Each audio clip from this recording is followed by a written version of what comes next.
Quando eu comecei a tocar acordeon, criança, era permitido. Sou, né, oficializado mais de 20 anos. E naquela época ninguém gostava de acordeon, vamos ser bem sinceros. Que os acordeões era raridade nas igrejas, não tinha. E quando eu comecei a tocar, era um instrumento que falavam que era feio.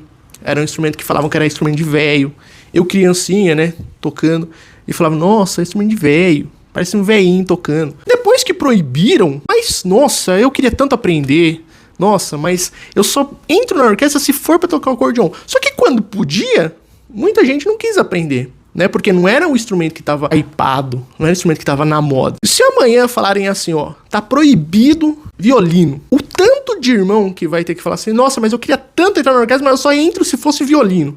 Se proibirem saques, o tanto de irmão que vai ter que falar assim, nossa, mas eu queria tanto tocar na orquestra, mas eu só tocaria se fosse saque. Sempre algo que fala assim, ó, proibido, não pode mais, é aquilo que chama mais atenção. Mas a época que eu comecei a tocar acordeon, ninguém queria aprender.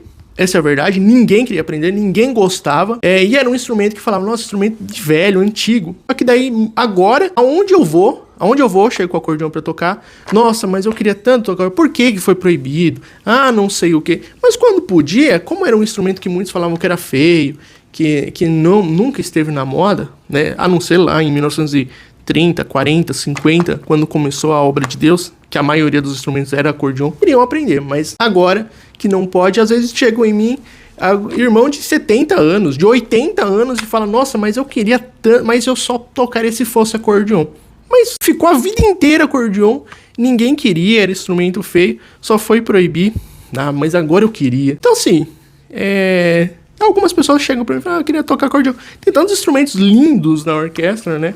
Que muitos ainda não gostam de acordeon, muitos acham feio acordeon, tanto que acordeon foi proibido. Não foi por causa de espaço, não foi por causa de tocar nota que não tá no inário, porque isso a gente encontra aí qualquer instrumento tocando coisa que não tá no inário. Mas é isso, quis gravar esse vídeo aqui porque ultimamente quando eu chego com o acordeon no culto, nossa, mas eu queria tanto tocar acordeon, e às vezes irmãos assim de 40 anos, 50, 60, 70, que na época podia aprender. E é isso, Deus abençoe a todos, e você que ainda não é inscrito no canal, se inscreva no canal. Tá bom? Deus abençoe.